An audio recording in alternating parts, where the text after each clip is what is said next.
Alors qu'est-ce que le coaching? Je crois qu'aujourd'hui, beaucoup de personnes ont tendance à confondre un petit peu coaching et management. Management est un mot très en vogue dans le monde de l'entreprise. Certaines personnes ne le savent peut-être pas, mais management, c'est un mot qui, à l'origine, est français. Ça vient du mot ménager. Et je pense que ce mot management a un petit peu perdu de son idée originelle pour devenir un mot qui va vraiment au monde de l'entreprise dans une relation hiérarchique. Et le coaching, pour revenir sur la question que tu m'as posée, Baptiste, le coaching pour moi, c'est faire un travail pour aider la personne que l'on coach à atteindre les objectifs qu'elle s'est fixés.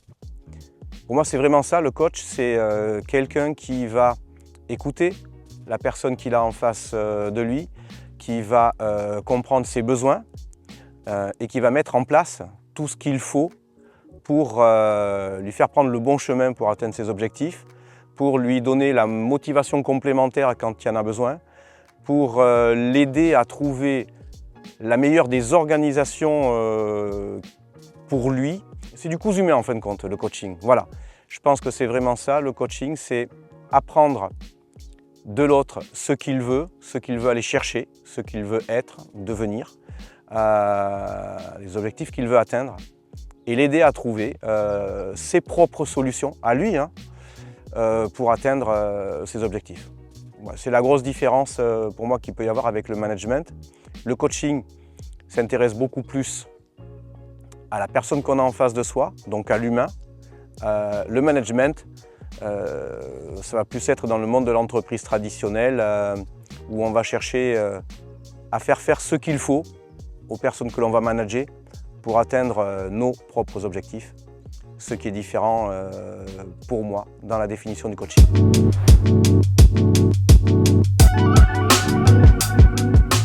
Alors la différence que je trouve avec la gestion que j'avais avec le personnel dans mes anciennes entreprises, elle est importante, très importante pour schématiser dans mes anciennes entreprises le personnel que j'allais chercher, que j'allais embaucher, avec lequel j'avais forcément un lien hiérarchique.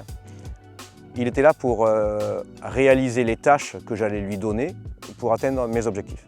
En termes de coaching, avec le réseau avec lequel je travaille, en marketing de réseau, c'est un petit peu l'inverse, c'est-à-dire que c'est moi qui vais m'intéresser à ce que veulent les personnes qui ont décidé de me rejoindre. Je vais encore parler d'objectifs, mais je vais m'intéresser aux objectifs qu'elles se sont fixés et mon travail en tant que coach, la différence d'employeur avant, ça va être de les aider à pouvoir réaliser justement l'atteinte de ces objectifs.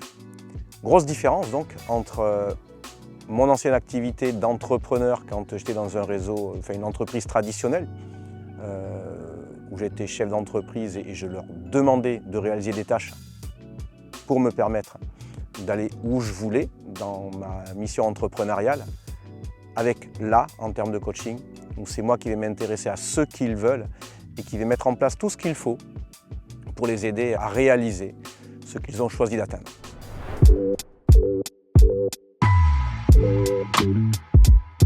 Alors si je devais faire un mot de conclusion sur le coaching, je reprendrais un mot que j'avais déjà utilisé sur une autre petite vidéo, qui est le mot humain.